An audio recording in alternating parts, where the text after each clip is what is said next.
Okay, so let's start. Now, Kepler's law.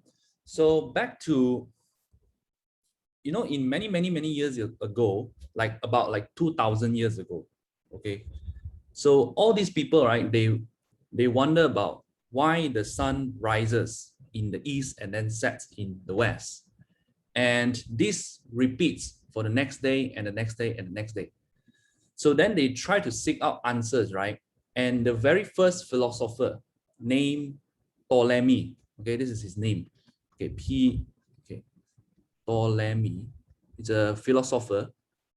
And he said, he is the first one. He said that he has an idea about this universe. He said that the universe is actually geocentric. Okay, geocentric. So 2000 years. He said it's a geocentric. What does it mean? Geo is Earth. Geo. Okay, centric is like center. So he's saying that the Earth is the main object and the sun revolves around it. All other things revolve around the Earth. Okay, now obviously we know that was wrong.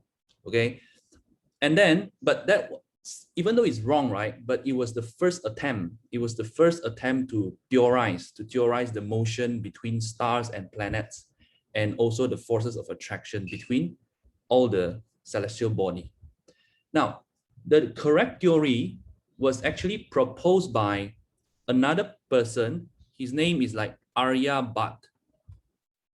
Aryabhat is actually an Indian guy, and he's a scientist. Okay, so about 1500 years ago, okay, he said that this theory was actually wrong, and he came up with the one that we call the heliocentric. What is heliocentric? Helio is like sun. So instead of Earth being at the center, he said that sun is actually at the center and all the planets revolve around the sun. Okay, so but when he proposed this theory, right, there was no connection, there was no communication between the East region and the West region. So this theory remained in India. Nobody knows. Okay, now what happened is that over many years, then people start to get more and more interested in the astronomy, in the study of space. Okay, and when the idea came to this very quite famous scientist called the Copernicus. Okay, Copernicus. And this guy, right, is like, he supports the idea of heliocentric. Okay, he's from 1473 to 1543, I think, if I'm not mistaken, this one. Okay, he supports the idea of heliocentric, and he professed the theory of Aryabhat. Okay, he wants to continue this theory, this path. But the thing is that the church, back then, the church, they're not looking into it very kindly. Okay, they hate this theory. Why? Because this theory actually opposes their belief, what is written in the book. Okay, so they said that this theory was actually wrong because you're going against us. So back then, right, the church actually, they are quite powerful. If you're going against them, you are like committing a crime. Okay, so that happened to Copernicus. So what happened is like this Copernicus, this guy is then given a penalty. He went to jail. Okay, so then his disciple, this guy's disciple named Galileo. Okay, Galileo actually, he also started, he's a very famous guy, Galileo. He actually is the one that started the work of inertia. Okay, inertia and mostly mechanics. All the things that you learn in mechanics, all the SV equals to U plus AT, yeah, is from him. Okay, inertia stuff. Okay, he's famous for that, and he gained so much of respect for that. Now, Galileo also supports the heliocentric theory, but back then, there was many friction. Okay, there was so much of friction between the church and the Galileo. Okay, and Galileo suffered so much.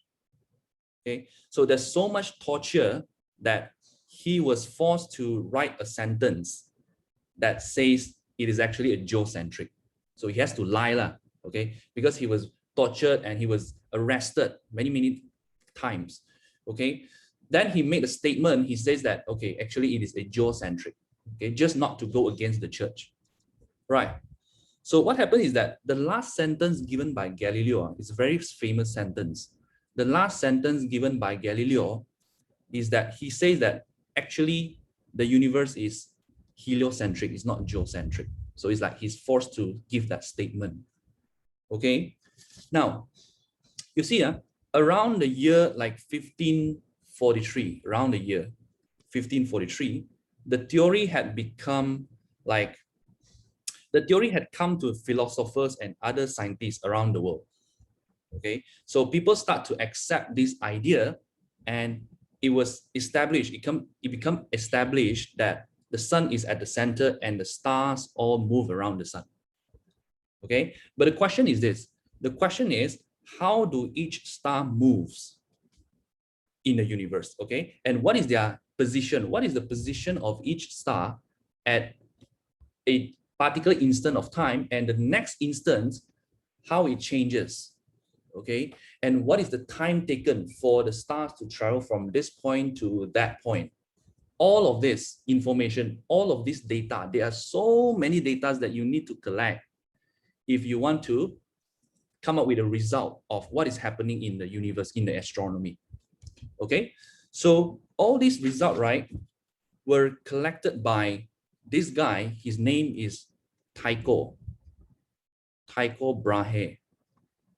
Okay, Tycho Brahe, it was from 1546 to 1601. Okay, so this guy, he spent all his life, about like 30 plus years, just to collect data from the universe. All this data. What data? The position of each star and how they move. What's the relationship between the movement of the stars? All this data he collected, and there's so much data, right, that his room is like full of all his diaries and full of the collection books. Okay, so if you want to study his data, if you want to process his data, actually you need a supercomputer. It's so many, too much. You need a supercomputer to do that one. So the thing is, before he could reach any conclusion, before he could process the data, he was no more already. So he passed away, right? So after that, who continued his work? His disciple called Johannes Kepler. Okay, so his disciple then continues his work. So what he did was he took all the data and then he studied those data for years.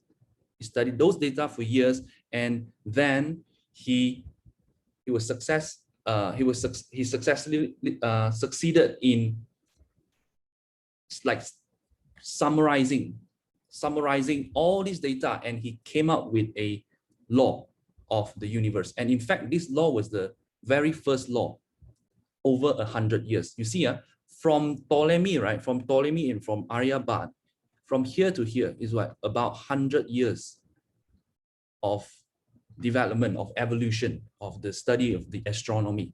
Okay, so only until Kepler, then he published. Okay, it's like more than 100 years. Kepler was the first one who published something about the universe. Okay, and he published this thing, he called it the Kepler's law. Okay, now you see, the credit goes to who? The credit is not actually goes to Kepler or Newton. Okay, after Kepler is actually Newton. Newton is the one that published, not published. Newton is the one that compile everything, compile the study of Kepler and Brahe and Galileo, everything, and also with his own study. Okay, he combined everything, and then he formulate what you're learning now, the laws of gravitation. Okay, gravitation. But you see, all the work were not from Newton. Okay, the credit goes to who? The credit actually goes to Tycho Brahe, because he was the one that collect all these data, right? Now, Kepler is the one that processed his data. Okay, so the Kepler's law. Now, here, the Kepler, he formulated 3 laws from all data that he studied, and he called it the Kepler's 3 laws. The first law is the law of orbit. And second law is the law of axis. And the last one is the law of time. Okay, so first law, second law, and third law. Now, the main thing, Kepler's law, Kepler's law is, the purpose of Kepler's law is to study the motion of planets and stars. Okay, it focuses on the motion of stars and planets. Okay, so what are those laws? So we're going to look at the first one first. So law of orbit.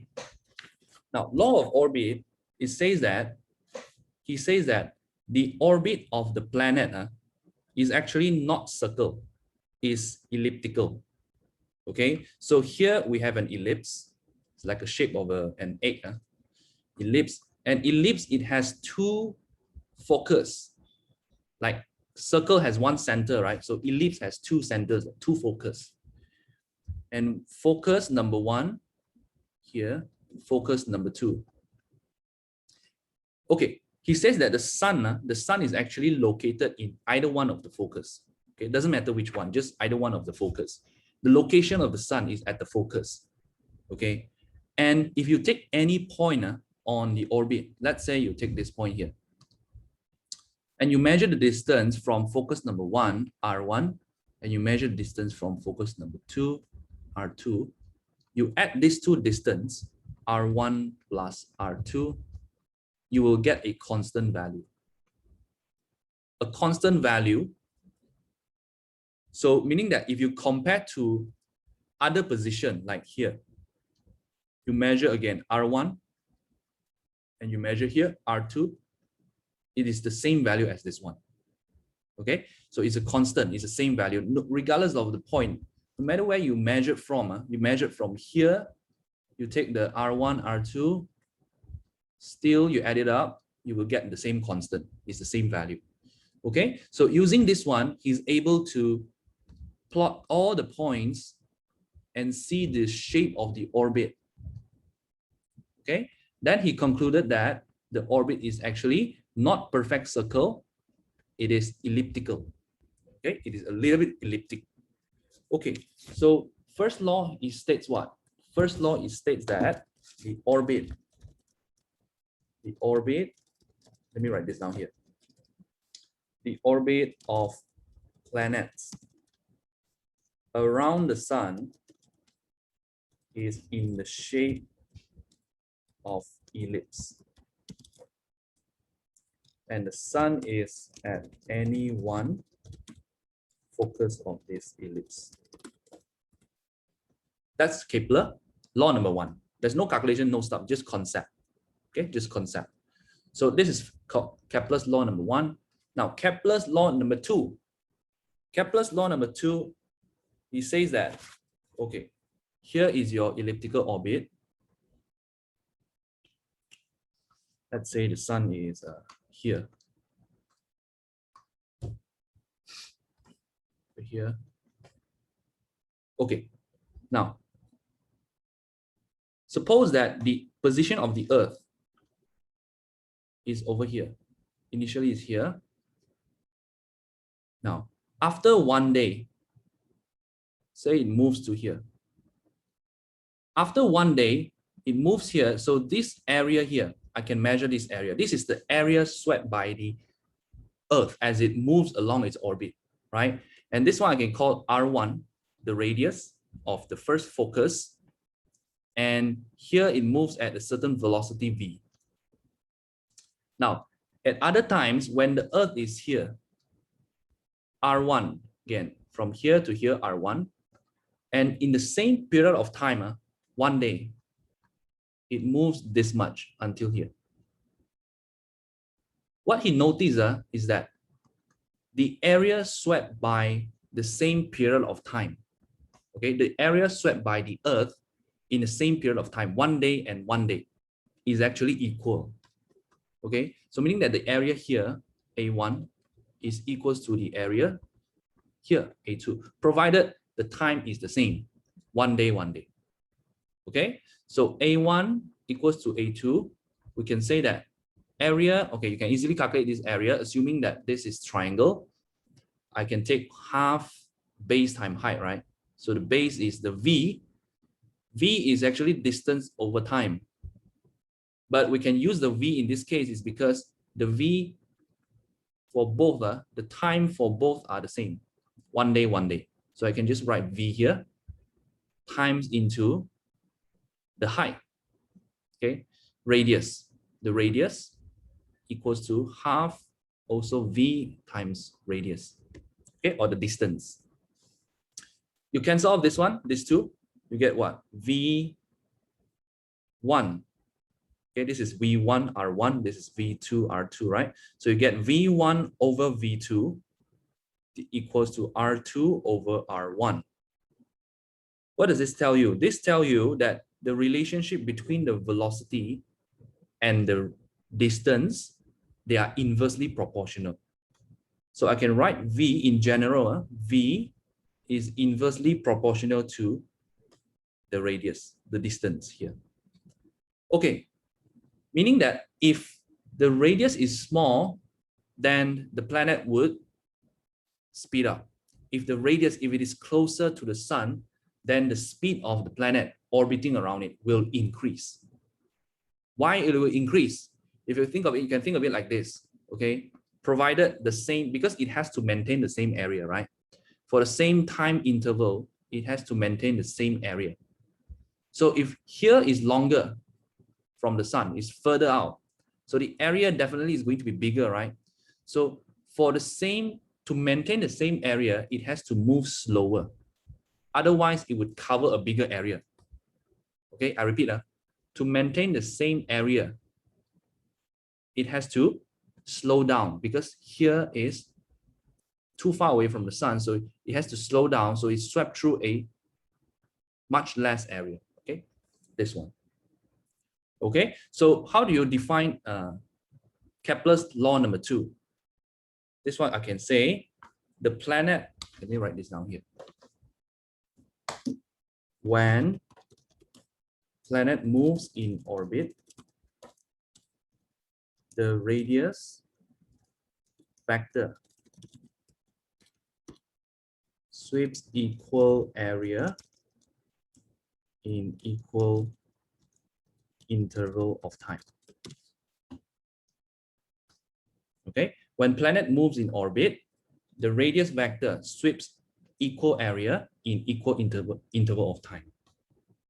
And also it tells you if it's closer to the sun, then it will move faster. It will move faster. If it's further out, then it will move slower. What is the speed that we are talking about here? It's the orbital velocity. This one, orbital V. Later we'll talk about orbital V when we go to the third law. Okay, so law number 1, it says that the orbit is ellipse. Law number 2, it says that same time, the area moved are the same in the orbit. Okay, now we go to the third one, third law. Okay, third law,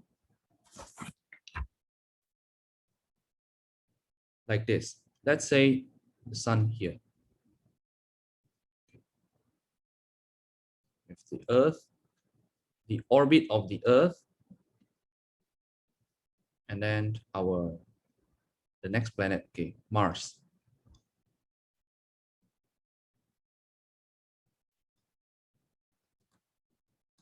Here, from the sun to the Earth, let's label this as R1. And to the Mars, R2. Okay, now the Earth, how much time it takes for the Earth to move around one revolution? 365 days, right? So that's 1 year, 365 days. And that one, we will call it the period of the Earth. Okay, so period is the time for one revolution, meaning that one complete orbit. What is the time for one complete orbit? So for Earth is going to be 365. So I will write T1 is the orbit of the Earth, 365 days. Okay, and Mars also has its own orbital period.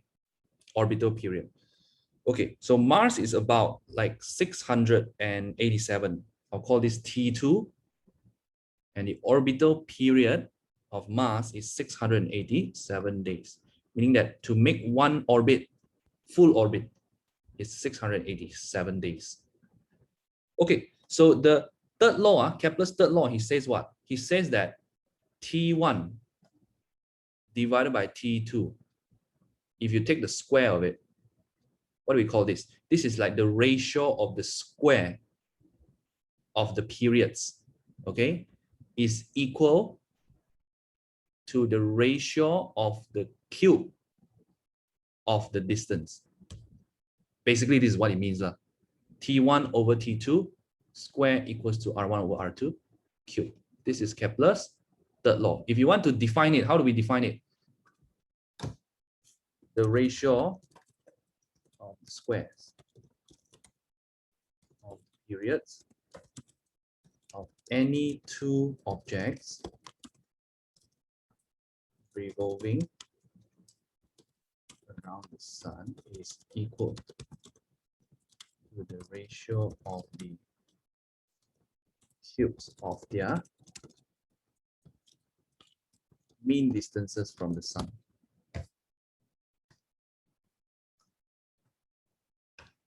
It's very technical. Okay. This one. Okay, from here, I can also write like this. T1 square, T2 square equals to R1 cube, R2 cube. And then I switch position.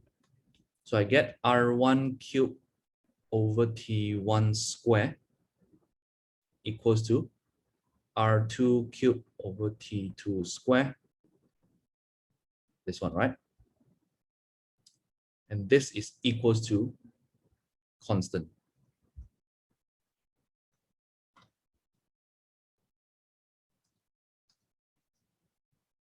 You can also write like R3 cube over over T3 square is equals to this one as well. Also equals to R4 cube. You can go on and on. It is a constant, meaning that the ratio of the radius and the period of one planet is a constant value. Okay, it's a constant value. So if you take the Earth, let's say you take the Earth, okay, the radius of the Earth from the sun is about 150 times 10 to the power of 6 kilometer. Okay, the period is 365 days. Okay, let's calculate the ratio. R1 cube divided by T1 square equals to 150 times 10 power of 6. We cube it. No need to change to meter lah. Because we want to just take the ratio.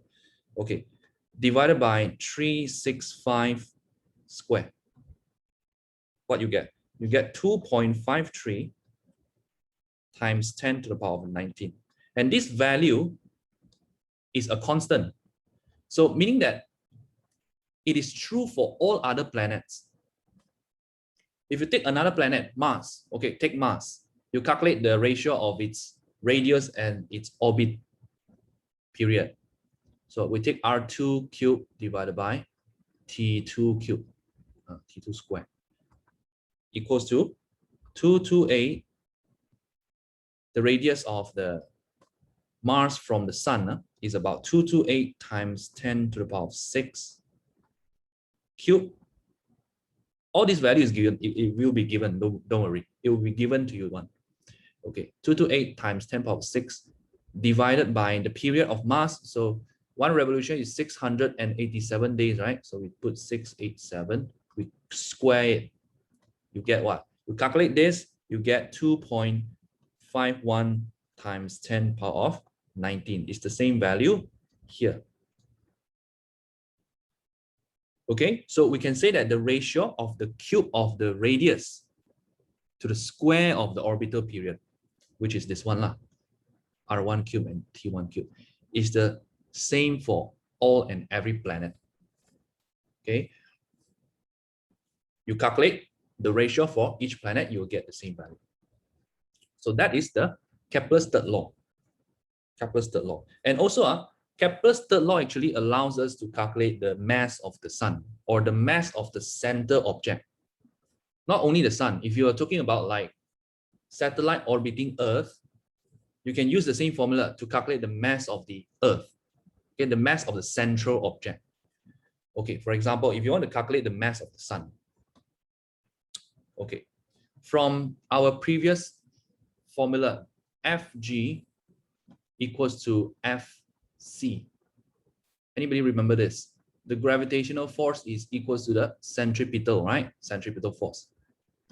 So gravitational force, we put Gmm over r squared. Centripetal is mv squared over r. You remember this one is from the last lesson. The acceleration is v squared over r. And then we put F equals to ma. You get the mv squared over r. Okay? So this one equal to this one. So the centripetal acceleration, the force of centripetal is actually the gravitational force. They are equal. So I equate them, and then I can cut off, okay, I cut off this one, mass and mass. And I get Gm equals to v squared r. And then this v, we change to orbital velocity, orbital speed. Okay, so speed is equal to distance divided by time. Now the distance is the circumference of the orbit, so 2 pi r divided by time. And this time is the time for one revolution, right? So instead of writing time, I would write it period. Period is capital T. So V equals to 2 pi r divided by capital T. Put in the formula, you get Gm equals to, what's this? 2 pi r squared over T squared and then r. Okay, so from here, what do we do? T squared, make T the subject. T squared equals to 4 pi squared r cubed over Gm. Now, you get this, right? And then, if you want to find the mass of the sun, understand that this equation not only applies for the sun, it can be applied for any central object. Central object. So if you're talking about the Earth and satellite, then this M would be the M for the Earth. If you're talking about the sun and the Earth, then this M would be the M for the sun. So it is a general equation. Okay, a general equation. So to find the mass of the sun, okay, let's arrange this again. Ms, mass for sun, equals to 4 pi square r cubed divided by gt squared. This formula here. And then you can see your ratio, this one. What is this? R cubed over t squared is your, this one, right? 2.53 times 10 power 19. Okay, so you can find the mass of the central object by first finding the ratio of the radius and orbital period of the orbiting object. This one is of the orbiting object. Okay, orbiting object. Put in the formula, all the rest, they are constant. This one, this one, this one, they are constant. Okay, so now, be careful when you calculate this ratio, SI unit. Just now when I calculate, I didn't put SI unit because I only want to see the ratio. Okay, so if you're asked to find the mass of the sun, then make sure you put it in SI unit. Okay, like this. So we are going to use the formula M equals to 4 pi square r cubed over gt square, right? Okay, r cubed, this is the mass of the sun, and this one, the r and the t, is the orbiting object. In this case, is the Earth. Okay, then we put 4 times pi square times radius 150 times 10 power of 6. This is in km, right? Times 10 power of 3 change to meter cube divided by 6.67 times 10 minus 11 times the period of Earth. Period, SI unit, also second, not days, second. So you have to change 365 days times 1 day, 24 hours. So times 24 and 1 hour, 60 minutes times 60, 1 minute, 60 seconds times 1 more 60. You get second. Okay, so 365 times 24 times 3600 and also square it. You get approximately 2 times 10 power of 30 kg. This is the mass of the sun. If I want to calculate the mass of the Earth, how? Then I take the same equation, mass of Earth equals to 4 pi square r cubed over gt squared. Then what will be the r and the t? The orbiting object. So it is the satellite.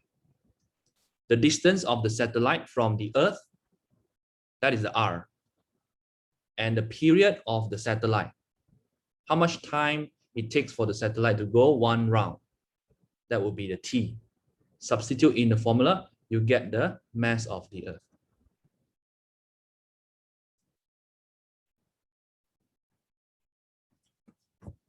Okay, so those are the 3 laws formulated by Kepler's. And only the last one, usually the calculation is only involved the last one. The first and the 2 is only concept.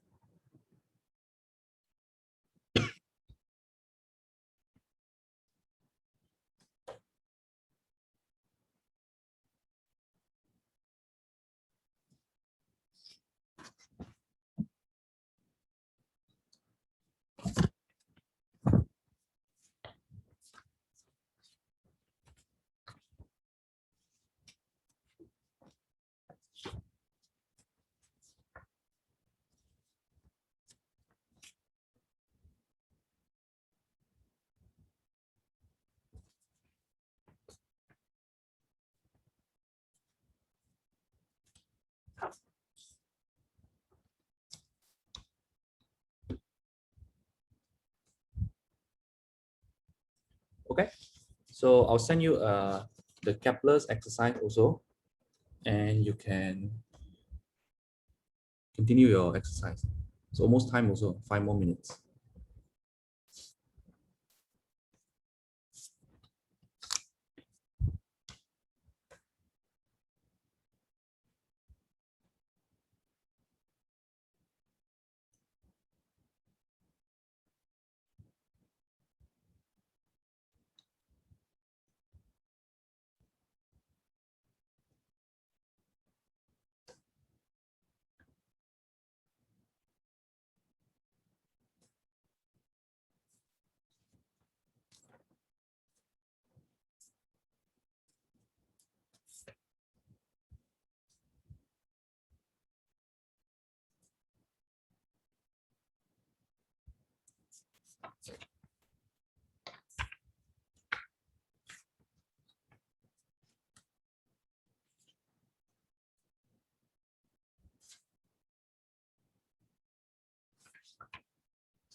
Yeah, about the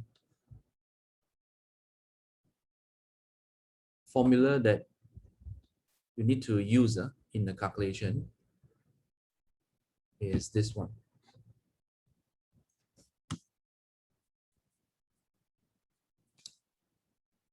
Okay, I just saw your message. Teacher, will they provide the value of pi? You can straight away get it in the calculator, Kim. You just type pi and then you type equal, you see the value. No, they won't give you the value of pi.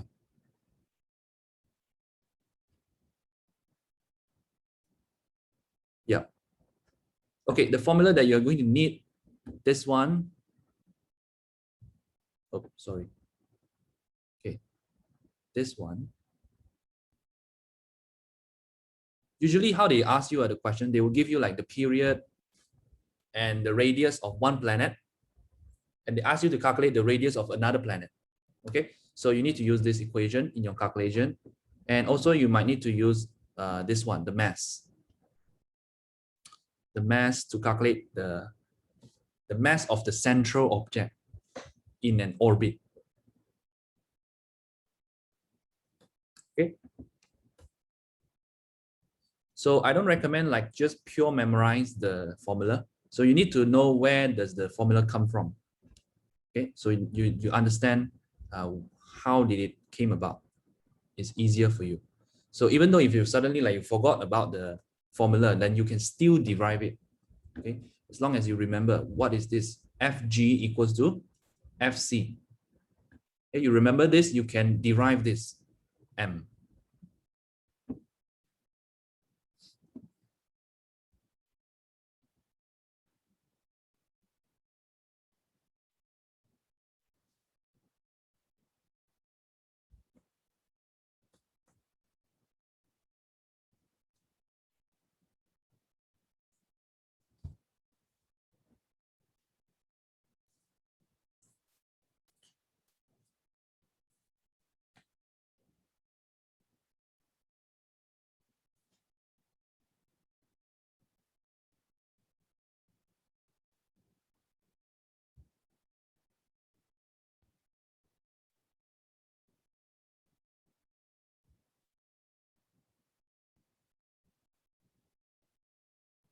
Okay, so I'll let you go and we'll continue next week.